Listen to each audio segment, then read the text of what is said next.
रामशंकर यादव उर्फ टिन्नू यादव, सुभाष श्रीवास्तव, अविनाश शुक्ला, कर्णेश पांडे, अनुकल्प मिश्रा, लवकुश मिश्रा, रमाशंकर मिश्रा आणि मनीष कुमार यादव ही तीच नावं आहेत ज्यांनी या देशातील कोट्यावधी लोकांच्या श्रद्धेवर डल्ला मारलाय।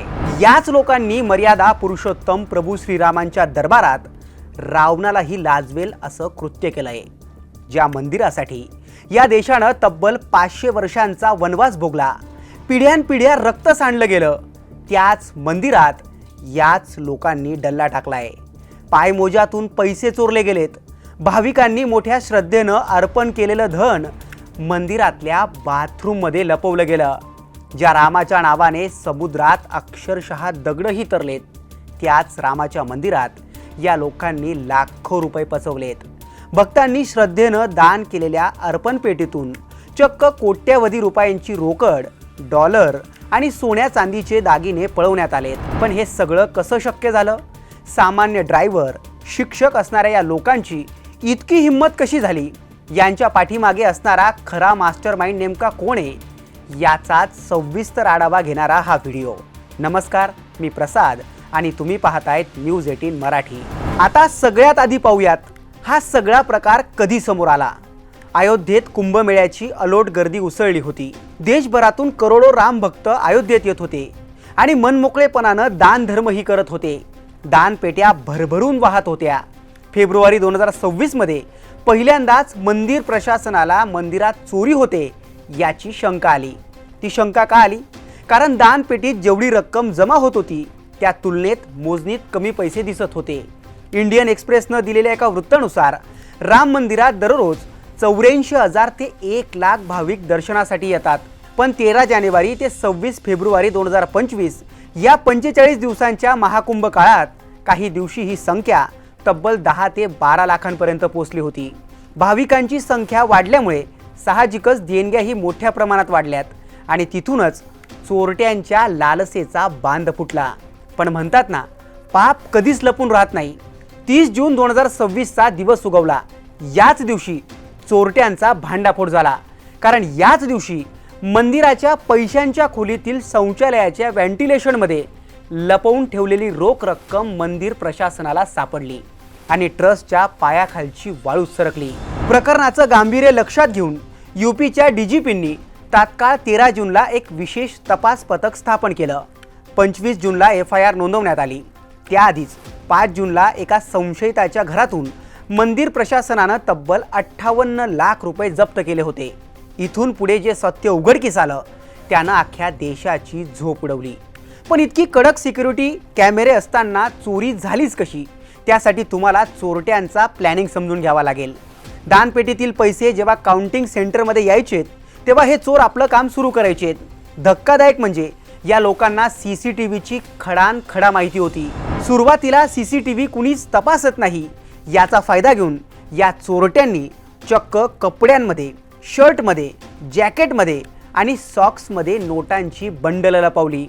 SITला जेव्हा हे CCTV फुटेज मिळालं त्यात 5 आरोपी थेट पैसे लपवताना दिसले। रोजच्या रोज 1 लाखांपेक्षा कमी रक्कम बाहेर काढायची। याचं कारण काय? कारण कुणाला संशय येऊ नये असा या चोरट्यांचा प्लॅन होता।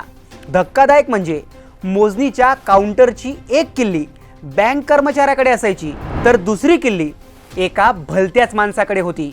आता हा माणूस कोण होता ते ऐकून तुम्हालाही मोठा धक्का बसणार आहे। ते पुढे पाहूच, पण आता सगळ्यात महत्त्वाचं, ज्यांच्यावर गुन्हा दाखल झाला ते आरोपी राम मंदिरात काय काम करायचे आणि त्यांचं बॅकग्राऊंड काय हे पाहूयात। या सगळ्या आरोपींमधलं पहिलं नाव आहे रामशंकर यादव उर्फ टिन्नू यादव। टिन्नू यादव हा सर्वात महत्त्वाचा दुवा आहे, कारण हा राम जन्मभूमी मंदिर ट्रस्टचे मुख्य व्यवस्थापक चंपत राय यांचा माजी ड्रायव्हर। मोजणी काउंटरची दुसरी किल्ली याच टिन्नूकडे होती। दुसरं नाव आहे सुभाष श्रीवास्तव। श्रीवास्तव हे निवृत्त SBI बँक मॅनेजर, संपूर्ण मोजणी प्रक्रियेचे हे हेड होते। यांच्या घरातून पैसे मिळाले नसले तरी यांच्या आशीर्वादाशिवाय एक पत्ताही हालू शकत नव्हता असा तपास यंत्रणांना संशय आहे। तिसरं नाव आहे अविनाश शुक्ला। अविनाश शुक्ला हा कधी काळी रस्त्यावर पाणी विकणारा सामान्य माणूस। याच्या घरातून तब्बल 20 लाखांपेक्षा जास्त रोख रुपये, $1,121 अमेरिकन डॉलर्स, 159 ग्रॅम सोनं आणि 11 ग्रॅम चांदी जप्त करण्यात आली आहे. चौथं नाव आहे कर्णेश पांडे.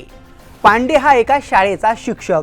याच्याही घरातून तब्बल 18.7 लाख रुपये जप्त झालेत. पाचवं नाव अनुकल्प मिश्रा.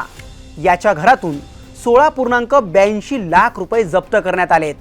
सहावं नाव आहे लवकुश मिश्राचं. यानं स्वतःच्या खाजगी लॉकरमध्ये 14.25 लाख रुपये लपवले होते. सातवं नाव आहे रमाशंकर मिश्रा. याच्या घरातून 7.32 लाख रुपये आणि चक्क लॉकरमध्ये लपवलेली सोन्याची अंगठी सापडली.